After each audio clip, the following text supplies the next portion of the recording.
Coucou, c'est Binge Audio. Chères auditrices, chers auditeurs, je ne sais pas vous, mais en ce qui concerne la littérature, il m'arrive souvent de tomber en amour, comme disent les Québécois, pour un auteur ou une autrice. C'est exactement ce que ça m'a fait de lire un premier livre de Lola Lafont. C'était Chaviré, une histoire d'emprise dans l'enfance et le milieu de la danse. J'ai lu quasiment d'une traite ensuite La petite communiste qui ne souriait jamais et dévoré son dernier livre, Quand tu écouteras cette chanson, écrit fiévreusement après une nuit dans le musée Anne Frank à Amsterdam. Je l'ai vue ensuite sur scène, espiègle, fine, jouant avec les mots et les définitions qui lui sont très personnelles et qu'elle va partager avec nous. Lola Lafont a 50 ans. Elle parle beaucoup de féminisme, de la cruauté de notre regard sur le vieillissement. Et quand j'ai lu quelque part qu'elle allait s'emparer de ces thèmes dans un livre, j'ai immédiatement lancé une invitation. Bonjour Lola Lafont. Bonjour. Je suis très heureuse de vous recevoir dans les studios de Binge à Belleville.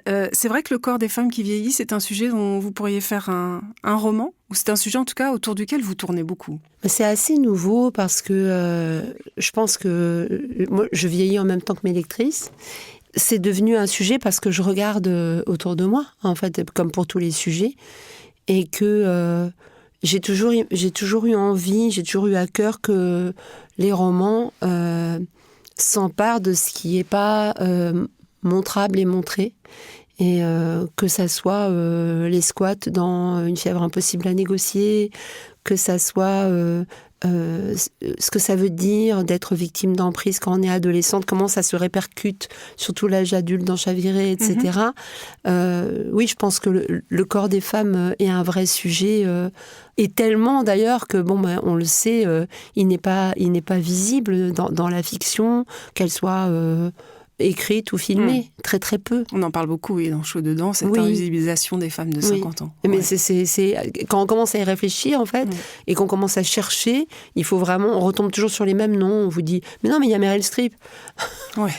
Ou Isabelle Huppert. Super, en France. Ouais. Oui, Meryl Streep, c'est vrai que elle est très singulière et elle continue à tourner. Mais... Bien sûr. Et puis c'est plutôt 70 ans, en fait. Ouais. Je pense qu'il y a un trou avant, sans doute. Et puis c'est l'arbre qui cache la forêt, Meryl Streep. Mais on l'adore quand même. On l'adore. Alors, vous abordez déjà ce thème du corps des femmes, du vieillissement, dans votre pièce. Alors, on doit dire quoi d'ailleurs? Pièce, performance, lecture? Je sais. Non, c'est pas une lecture, dans la mesure où j'ai un partenaire, et puis en plus, surtout que je sais tout par cœur. Ouais. Et puis qu'il y a un metteur en scène qui est Emmanuel Noblet. Je sais pas, sans doute que c'est devenu une pièce. Au départ, c'est vraiment mon désir de donner des définitions qui soient complètement subjectives, donc politiques, de plein de mots qui nous semblent quotidiens, banals, comme détour, comme chien, etc. Et puis, accueillis par le théâtre du Rond-Point, mise en scène, etc., on a fait 6 semaines à l'automne, 3 et voilà, et puis au printemps là, et on va partir en tournée, donc oui, pièce, performance, oui. Et donc vous abordez ce thème du vieillissement de manière assez singulière en parlant de votre chien, Nougat, c'est ça? Oui, tout à fait. Un braque qui était très vieux, aveugle, vous expliquez, et que les gens vous incitaient à euthanasier. Vous dites dans votre pièce que ça vous a éclairé sur ce qui vous attendait. Oui, c'est vraiment ce chien qui a vécu très très très vieux, très étonnamment vieux pour un grand chien. Il a vraiment, pour moi, c'est vrai que quand je dis dans la pièce qu'il a suivi le parcours lambda d'une femme, il était très très beau. Ouais. Et donc on m'arrêtait tout le temps pour le photographier. Il a fait... je crois qu'il a fait des photos dans Cosette, je me rappelle à un moment donné. Bon Il était vraiment un accessoire, etc.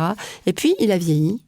Et là, j'ai vu le regard des gens, mais dans la rue, des gens qui ne me connaissaient pas, qui traversaient parfois pour me dire « mais il faut l'euthanasier, il est trop vieux ». Mais quel enfer. C'était terrible. Et donc oui, c'est une sorte d'extrapolation du corps insupportable à voir. Vraiment de ce que ça veut dire, un corps dans la ville qu'on ne veut pas voir. Alors oui, du chien à nous.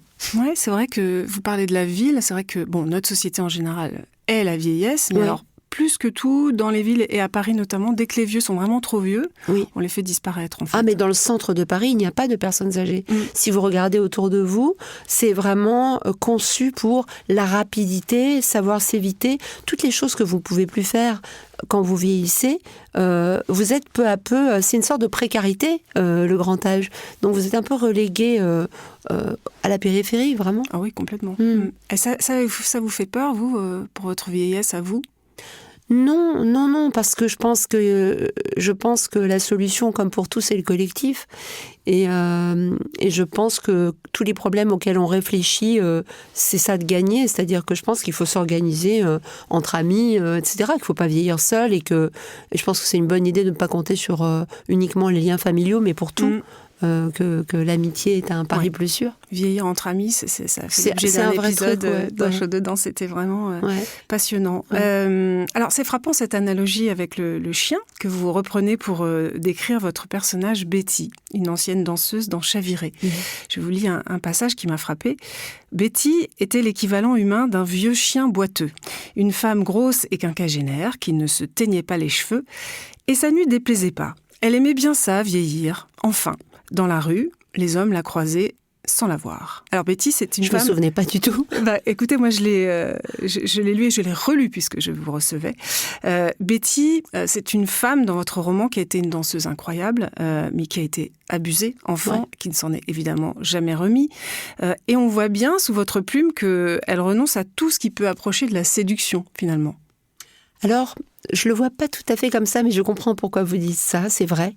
Mais je pense qu'il y a aussi, sans que ça soit renoncé, on peut faire le choix d'être dans autre chose que dans la séduction et d'être dans autre chose que de plaire, effectivement, sans que ça soit un renoncement.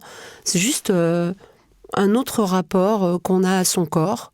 Je pense que le corps n'est pas uniquement un objet de séduction. On peut danser, on peut courir, on peut marcher, on peut ne rien faire de tout ça et juste se reposer, écouter de la musique. Mais en tout cas, je pense qu'il y a vraiment une injonction qui n'arrête jamais, effectivement, d'être regardé. Et à un moment donné, quand on est moins regardé, au lieu de le prendre comme une peine, une condamnation, on peut aussi se dire « quelle chance ». Et il est temps de passer à autre chose. C'est vrai que ça la cinquantaine le permet, par exemple. Moi, je pense que c'est important. Ouais. Mais alors quand même, l'image du vieux chien boiteux, c'est osé quand même. C'est osé, c'est vrai.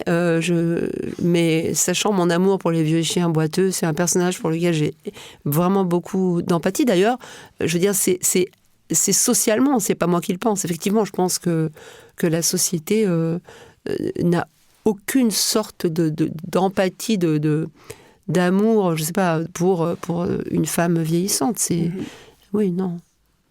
En dépit des publicitaires qui essayent de récupérer un peu le truc, parce que voilà, ça va être un marché, on va être un marché important.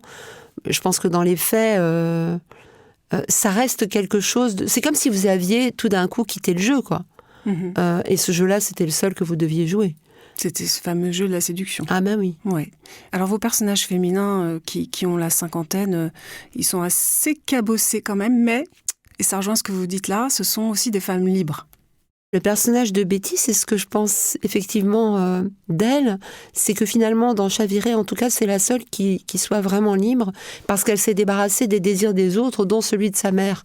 Sa mère la veut danseuse quand elle est adolescente, et il y a le désir très fort qu'elle représente quelque chose, et puis quand on la retrouve adulte, finalement, elle est heureuse de ne pas avoir de statut social. Ouais. Vous étiez danseuse, vous aussi. Ouais. Il y a de vous dans Betty ? Pas vraiment, parce que je peux. Le fait que je sois là prouve que je ne me suis pas du tout débarrassée des histoires de statut social, et je peux vraiment pas faire comme si être autrice, c'était être sans statut social. Alors la suite de la phrase que je lisais à l'instant, c'est « Devenir invisible n'était pas une mort, mais au contraire une renaissance, une nouvelle enfance. La preuve, même son corps retombé en jeunesse, elle n'avait plus ses règles. » Ouais. Alors ça peut, l'invisibilisation dont on parle à l'instant, ça peut être une souffrance pour certaines femmes, une libération pour d'autres. C'est ce que vous dites. Oui, c'est vraiment le regard qu'on pose sur ça. C'est-à-dire que c'est vraiment... moi, je pense que c'est vraiment un travail de voir les choses autrement. C'est comme quand on parle de déconstruction pour ce qui est de notre rapport, je sais pas moi, à la maternité... ou pour les hommes, on parle beaucoup d'hommes déconstruits. Enfin, moi, je trouve l'expression un peu bizarre, mais voilà, mais en tout cas très importante dans le fond, de réfléchir à ce qui nous appartient, en fait, ce qui vraiment est de notre désir, et ce qui vient de l'éducation, ce qui vient de ce que la société nous a enseigné. C'est important de faire la part des choses. Pourquoi vous trouvez ça bizarre, l'homme déconstruit ? Mais parce qu'on n'est pas des Legos, en fait. Et donc, il suffit pas d'enlever des bouts. C'est-à-dire que pour moi, j'aime mieux l'idée d'une construction, en fait, de quelque chose qui aille vers... je crois pas qu'on se déconstruise. On se modifie. C'est pas pareil. Vous n'êtes pas, parce que vous êtes quand même une féministe, mais vous n'êtes pas forcément pour une déconstruction de ce qui fait les hommes. Si, mais je n'emploierais pas le même mot. Et puis, je pense qu'en fait, moi, les généralités me posent vraiment un souci. C'est-à-dire, je ne crois pas qu'il y ait les hommes. Je crois qu'il y a les hommes comme groupe social, comme on dit les femmes, ça c'est vrai. Mais après, je ne sais pas, j'arrive pas à procéder par généralité. Je trouve ça très difficile. Vous êtes une femme de nuances. Peut-être. C'est une réflexion que vous faites aussi. Vous dites que le féminisme ne s'est pas emparé de la question du vieillissement des femmes. Vous l'avez dit, une interview dans le Figaro il n'y a pas longtemps. Pourquoi est-ce que les féministes ne se sont pas emparés de cette question, selon vous ? Je pense que ça... Enfin, il y a eu évidemment qu'il y a des choses sur l'agisme, etc. Mais je ne pourrais pas dire que le féminisme ne s'est pas emparé de ça, mais ça reste quelque chose de très peu questionné. Pourquoi ? Mais parce que évidemment qu'on a tous et toutes une peur du vieillissement, enfin de ce que c'est de finir, de quitter la scène, etc. Donc je crois pas du tout que... Enfin, le féminisme n'est pas un paradis où on se débarrasse de tout. C'est pas comme ça. C'est un travail un peu en cours. On est toujours en train de réfléchir à des choses nouvelles. Donc, pour moi, c'est pas étonnant que certaines choses soient plus lentes que d'autres à être questionnées. Mais vraiment, c'est vrai que ça m'avait beaucoup frappée. Je sais plus, quand on parle des féministes des années 70 et qu'on dit les vieilles féministes. Ouais. Comme si c'était leur nom, comme si on parlait d'un groupe de rock, les vieilles féministes. C'est un peu... je sais pas. Soit c'est elles qui se sont nommées comme ça et tout va bien. Non, je pense pas. Mais en fait, non. Ouais. Mais c'est par opposition à des féministes plus récentes. On va pas dire vieilles et jeunes. Oui, mais qui s'emparent d'autres sujets. Mais d'abord, ça dépend des pays, ça dépend des groupes, c'est pareil. Je trouve pareil pour les généralités, c'est-à-dire moi, le féminisme, il y en a plusieurs. Il y a des collectifs qui sont très petits et qui sont fabuleusement intéressants parce que justement, ils croisent certains sujets. Après, ce dont on entend parler le plus, c'est une chose. Mais... c'est pas toujours, voilà, c'est pas la seule chose. Mais est-ce que le sujet, c'est pas que le féminisme des années, effectivement, 50, 60, peut même pousser à 70, il voulait pas que les femmes soient ramenées à leur corps. Moi, on me fait parfois cette réflexion qu'en parlant de ménopause, de troubles physiologiques, etc., je ne ferais que pointer finalement sur les femmes vieillissantes le fait qu'elles soient un corps aussi. Mais après tout, pourquoi on ne pourrait pas parler de ces Non, mais choses-là ? je comprends cette question parce que c'est quelque chose qui peut me questionner dans la littérature. C'est-à-dire que moi, je me souviens quand j'ai sorti La Petite Communiste, donc ça fait 10 ans, pile, c'est pas hyper vieux, j'avais eu une critique très positive d'un journaliste qui m'avait dit, c'est un roman géopolitique, on dirait qu'il a été écrit par un homme. Ah oui, d'accord. Et donc, je m'étais dit, effectivement, là, apparemment, je sors d'une assignation qui est l'autrice qui ne parlerait que de son corps, de son intimité, à la limite des violences sexuelles. Mais moi, je me mêlais de parler du communisme, etc. Bon, c'était il y a longtemps, certes, mais 10 ans, c'était pas mais 10 ans, longtemps, quoi. hein. C'est pas. Et donc, je comprends cette question qui est. Moi, je pense que c'est un petit peu comme quand des gens disent, mais oui, mais alors, les lesbiennes et les gays veulent le mariage. Oh mon Dieu, comme c'est bourgeois. Oui, très bien. Mais d'abord, il faut l'avoir, le mariage. Et puis après, on s'en débarrassera. Il faut déjà que tout le monde ait les mêmes droits pour pouvoir décider que certains droits sont moins importants que d'autres. Là, je vois un petit peu la même chose, c'est-à-dire que, dans le fond, oui, peut-être que ce sujet-là va disparaître une fois qu'on aura pu en parler. Ouais. Donc, oui, il y a des choses... Mais c'est pour ça, en fait, on parlait des féministes, non pas les vieilles féministes, mais celles qui ont commencé par être, qui ont commencé ce mouvement du féminisme. En fait, peut-être qu'elles voulaient être avant tout les égales des hommes. Et donc, elles ne s'étaient pas emparées de ces questions-là, de pouvoir parler de leurs règles, de leur ménopause, etc. Mais on en parlait, non, librement. dans les années 60, non, des règles. Je pense que, dans les années 70, je pense que oui. Enfin, je pense qu'il y avait des textes là-dessus, parce que moi, j'en avais lu. Quand même, c'était un sujet. On parlait de maternité, donc on parlait de corps. Ah bah oui. Mais La loi pas Veil, celui des femmes vieillissantes, puisque Non. c'est aujourd'hui, Non, en ce moment, ça, qu'on est non. en train de parler de ménopause. Ouais, tout à fait. Haut et fort, parce que Oui. ça a quand même été très longtemps Ouais, tu c'est vrai. et murmuré à voix basse entre femmes. Oui, il va falloir un peu de temps. Ouais. Il va falloir un peu de temps. Alors justement, vous venez d'avoir 50 ans, vous. Est-ce que c'était une étape que vous redoutiez? Au niveau du chiffre, Oui, l'étape que ça représente, non. l'impact sur le corps éventuel.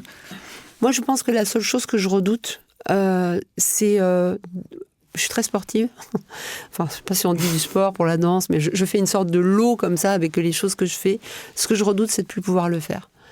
Ça, je pense que le jour où je devrais renoncer à des trucs, ce sera vraiment très compliqué pour Donc moi. ça veut dire que pour l'instant, vous ne ressentez pas Non. de douleurs particulières. Vous avez de la chance. Parce que, Oui. parce que souvent, Touche du bois. les douleurs articulaires, ça commence quand on a des chutes hormonales, etc.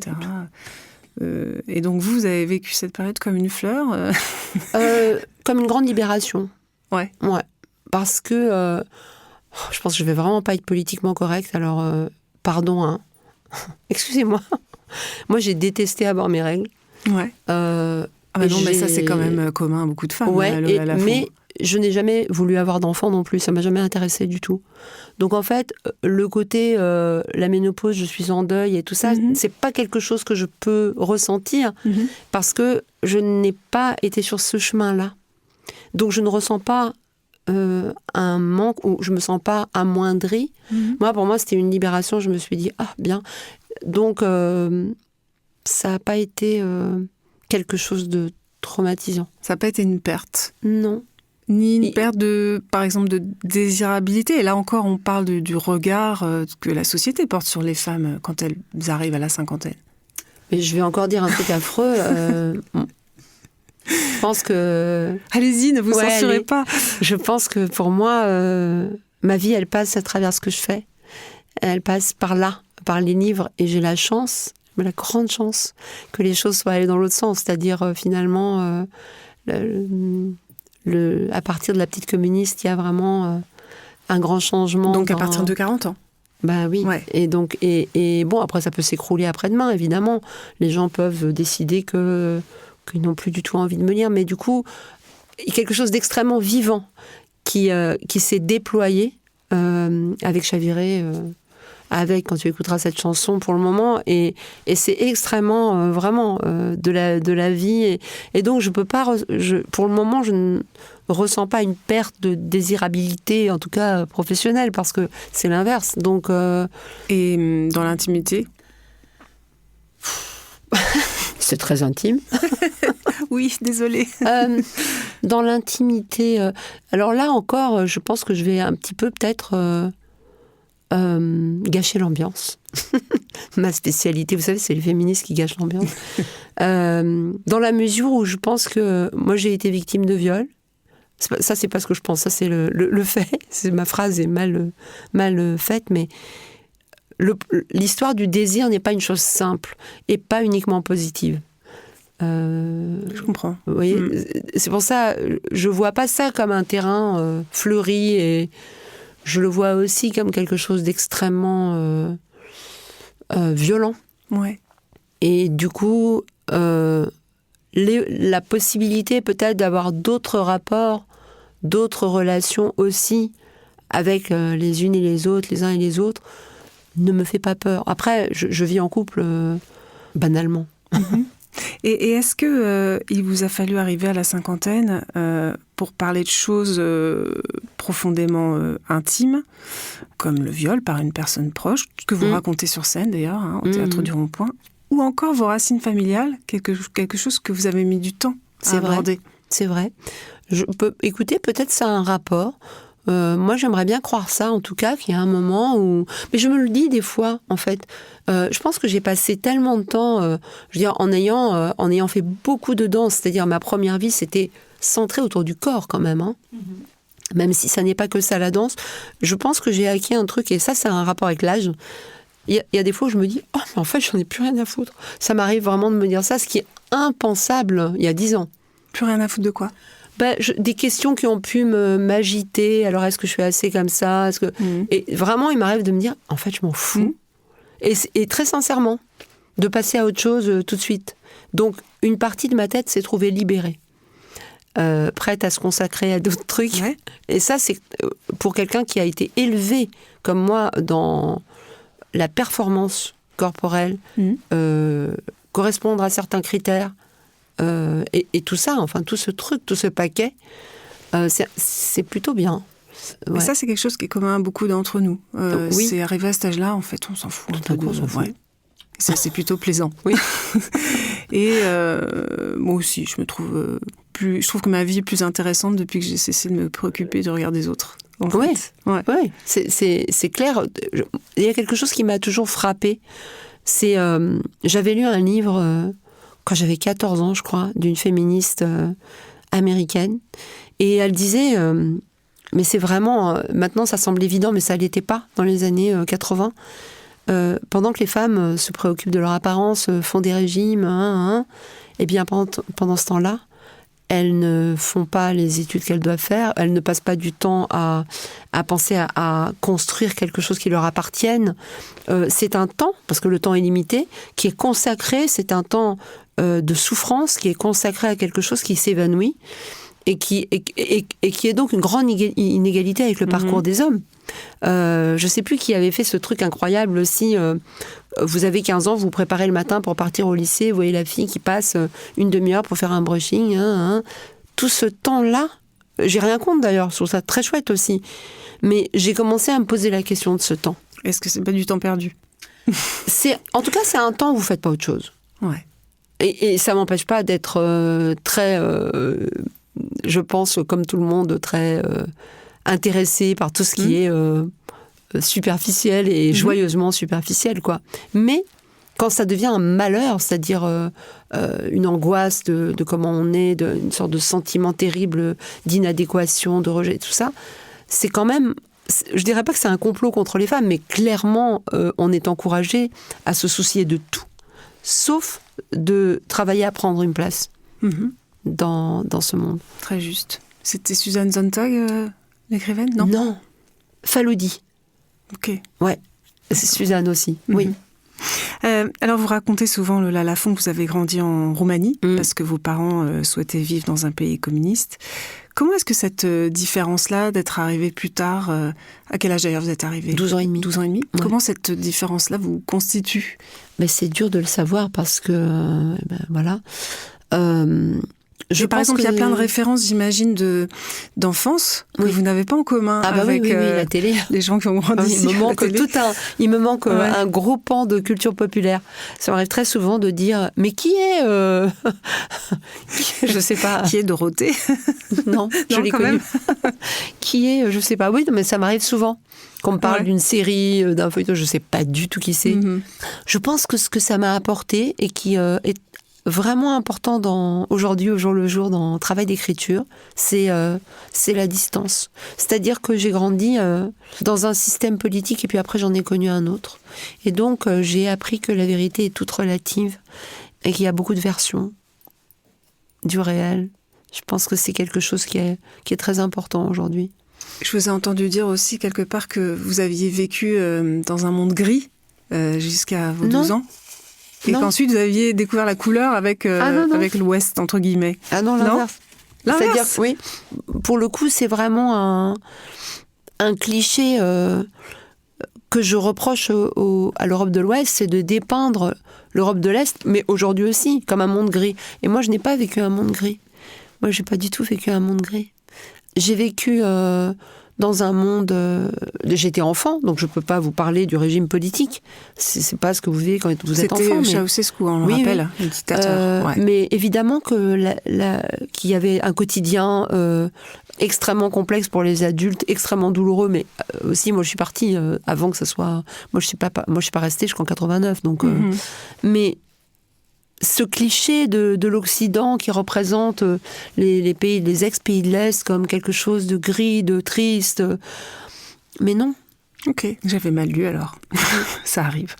Un mot de votre livre, Quand tu écouteras cette chanson, Oui. qui est bouleversant. Vous l'avez écrit à l'occasion d'une nuit passée dans le musée Anne-Frank, on le rappelle. Et vous y parlez pour la première fois, dans un roman, en tout cas, enfin, dans ce récit, de vos racines juives. Encore une fois, ça, c'est l'âge qui vous a permis d'aborder cela. Je crois que c'est l'âge, c'est le temps, parce que je me suis rendu compte que c'est quelque chose, avant de l'écrire en tout cas, que je ne disais jamais en interview. Alors évidemment, autour de moi, c'était pas un secret.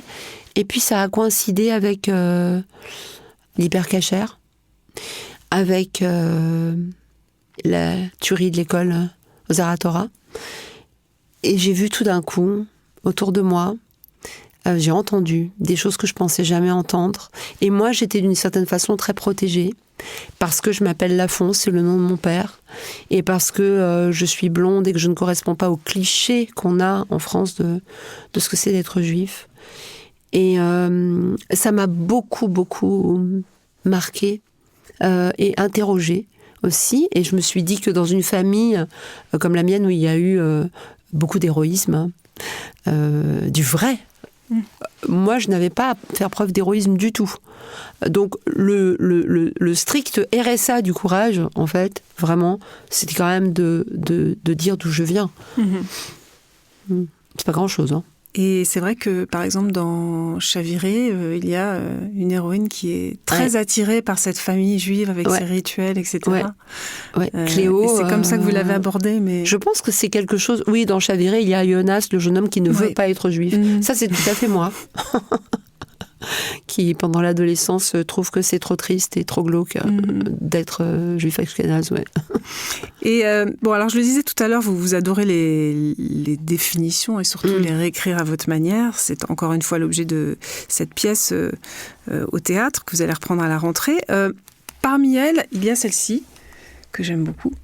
Si vous pouvez nous la lire. Parcours. Je vois un cheval lustré dressé à sauter l'obstacle. J'entends des commentateurs sportifs louer le parcours sans faute. Et je vois des alpinistes organisant leur parcours d'arête et des soldats rampant dans la boue pour un parcours du combattant. Je vois des corps agiles dans un parc qui bondissent d'un muret à un banc. Il y a quelques semaines, j'étais dans une classe face à une trentaine d'adolescents et j'avais 1h30 pour répondre à la question « Comment devient-on écrivaine ? Quel est votre parcours ? Et que nous conseillez-vous pour éviter des erreurs de parcours ?» Dire le parcours qu'on a suivi est souvent l'occasion de transformer son cheminement en une fiction dont on ordonne soigneusement les chapitres. Non, j'ai beaucoup erré, je me suis égarée. Rien n'a été rectiligne, tout n'a été que zigzag.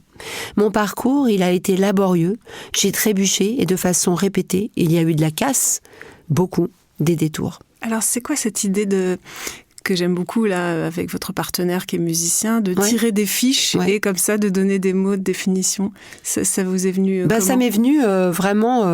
D'abord, je suis un peu obsédée par les définitions. Dans les chroniques que j'écris dans Libé, il y en a tout le temps. Et il y en avait dans mon premier roman aussi, puisque Landra, l'héroïne de Une fièvre impossible à négocier, elle redéfinissait les termes de la justice par rapport au viol. Elle redéfinissait classé sans suite, non-lieu, de manière totalement subjective. Et donc, cette fois-ci, je me suis dit que j'allais en faire toute une histoire, quoi. Ouais. Et il y a aussi cet autre passage sur la célébration du courage. La célébration du courage me met mal à l'aise depuis quelque temps. Ce ne sont que des femmes puissantes qui se sont débrouillées seules pour s'en sortir. Être fragile est devenu une insulte. Mais qu'adviendra-t-il des incertaines, de celles et de ceux qui ne s'en sortent pas? Nous célébrons les mêmes valeurs que ceux que nous conspions, la force, le pouvoir. On veut vaincre la cellulite, la timidité, le stress, le hockey. On veut gagner en masse musculaire, en influence, en endurance.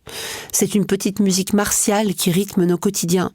Ici, un virus gagne du terrain, et là, un élu fait la course en tête. Un roman de rentrée littéraire écrase la concurrence. Et savoir que tant qu'il faudra vaincre, il y aura des perdants, des abîmés. Mais cette terreur d'être désigné comme fragile, cette insulte qui dit qu'on ne supporte pas assez bien les coups, cette insulte qui renvoie au tapis les anxieux, les déprimés, les hésitants. Fragile, résolument, radicalement fragile, oscillant entre confiance et désespoir, d'étranges oiseaux, plus étranges encore que nous ne souhaitons qu'on le sache ou que nous ne le savons nous-mêmes. C'est très beau, vous revendiquez le droit à n'être pas une femme puissante, ni invincible d'ailleurs. Ah mais oui, absolument, je pense que c'est ça, je pense que c'est un vrai piège. Quand on célèbre le courage des femmes, pour moi, on leur dit vous pouvez encaisser encore un peu. Ça va le faire. C'est un vrai piège, ouais. Et une femme peut être fragile dans notre société ?